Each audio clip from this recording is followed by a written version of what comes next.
Welcome back to the channel. Today we're going to go over these Terminator Queen Studios pieces. Now I'm going to separate this out into two separate videos. One for the T1000, one for the T800, but I thought I would show them paired together here, which of course they made them pair nicely.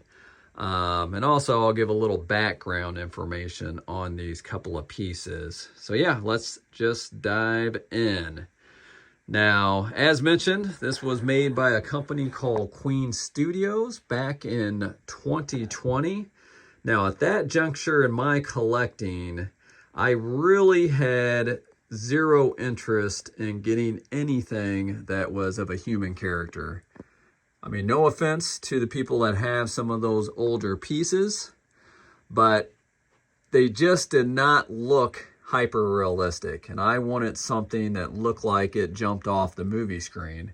And while I did have, not positive I had this T800 yet at the time, I definitely had this T600 and this T700 and the TX. You know, while these things look like they came off the movie set, or darn close to it, when it came to human characters, you can tell that, you know, it was a statue of a human character. It wasn't that person actually on your shelf. So I had some save search on eBay, and this T1000 actually is what popped up. And I remember seeing it, and I'm like, wait, is that real? And I started doing some research on Queen Studios, and I think they were kind of making their rounds with these two pieces, and I'm like, wow, that just looks almost too good to be true. And the more research I did, you know, it looked like they were some company that, or at least I think the original guys, they worked in the movie business, so I guess they were making hyper real stuff for actual movies and decided to start their own company to, well, they were big collectors themselves, and they wanted to make some pieces for their own collection that were hyper real. So yeah, it definitely sparked my interest.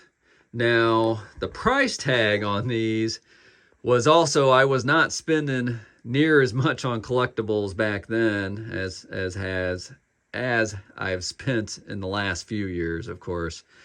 And this guy, I believe, was priced at $28.99, and this guy was priced at $27.99. So Arnold was like $100 cheaper.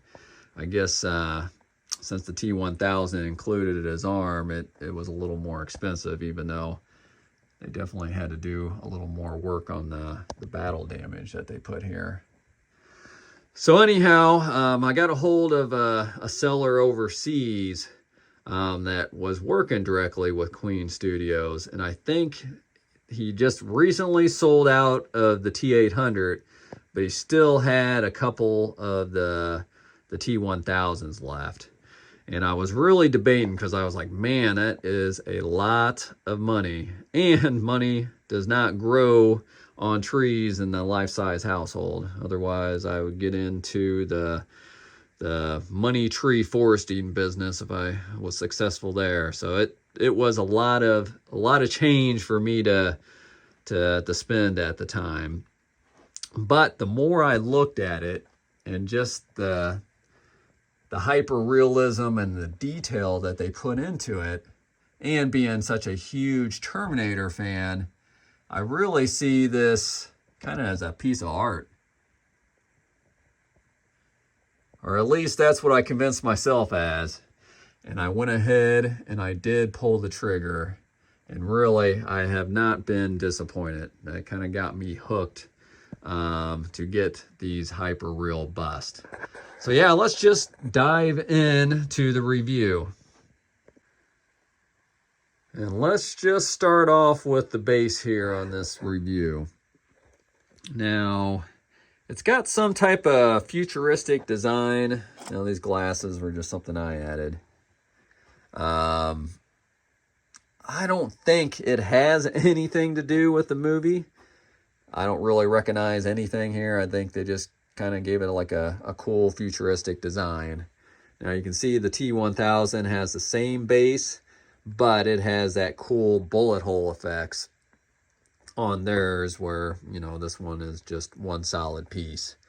Now, one thing to note, on the back of this, there is some piping. I'm not going to pull it out here, but the way that this thing has to be shipped in the box, that piping was very easy to break, and there was no exception on this one. There was like a clean break on mine, which I glued back, but no big deal. You can't even see it when it's glued. It was a clean break, and well, you can't even see it at all, really, because you can't see the back of this bust. As you can see, they did go with a nameplate here.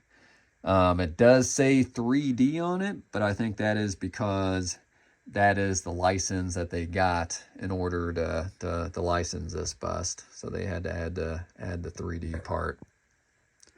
Now, moving up to the body, this bandoiler is actually something that I added to it. So this did not come with this bust. I just thought it was kind of a cool effect. I mean, I realize at this stage, this was at the end of the movie, and I don't even know if he had any grenades left, or if he did, it was just like one or two. But I think overall, it kind of gives it a little bit of a cooler look, so I added one to mine. Now, as far as the material used on the clothes that they did on the body, I mean, this is a real leather jacket. It's definitely not a cheap jacket, so it is quality material. Now the shirt's, you know, a real shirt that they ripped up, so nothing too fancy there. And then, as you can see, they've got all this battle damage in there. Now I'd have to re-look at the movie. I'm not positive if this was exactly the way the battle damage looked, or if they made some of their own choices there. But yeah, I mean, it looks pretty good. Now, I think it actually could look a little more realer. It does look decent, but I think with the right paint work, you can really make that flesh pop. But it does look good, and that's all silicone there, so it also feels like real flesh that got ripped like that. So that's pretty cool. And as you can see, you know, they added a bunch of bullet holes, just like you saw in the movie.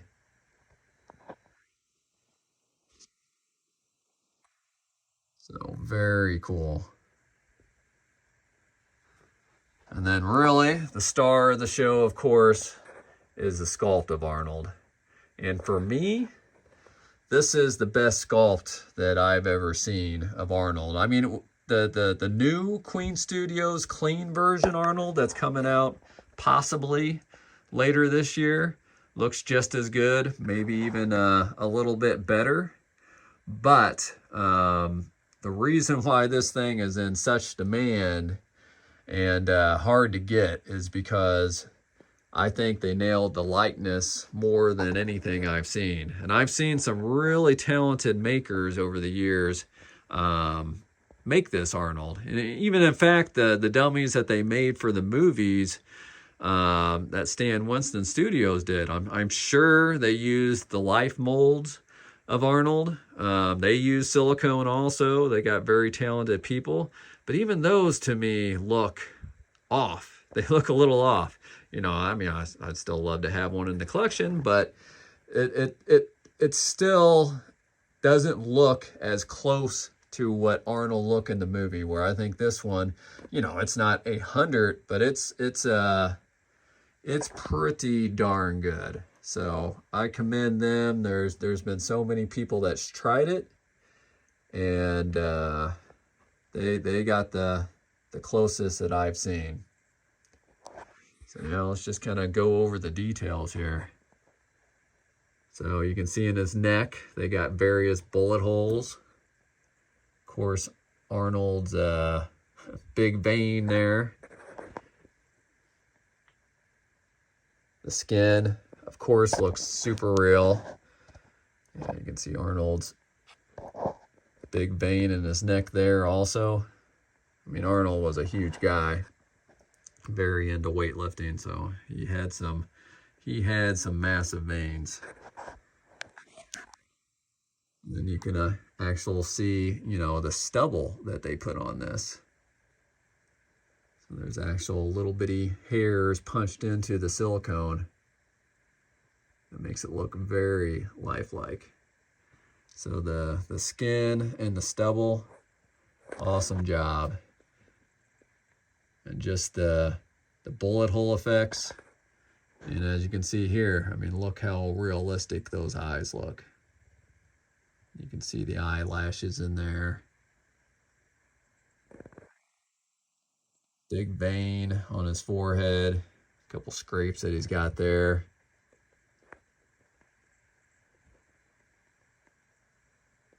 The ear looks good.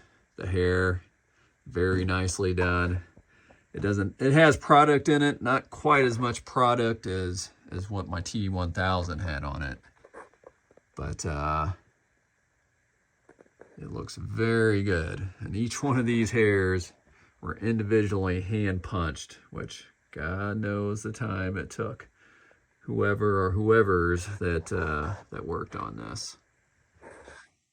So yes, standing ovation. Awesome job, Queen Studios, on this. And then, yeah, look at the eyebrow.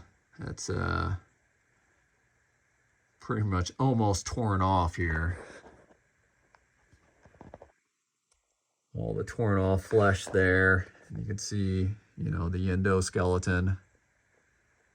How the ear has a lot of damage and torn off here. Just the endoskeleton work.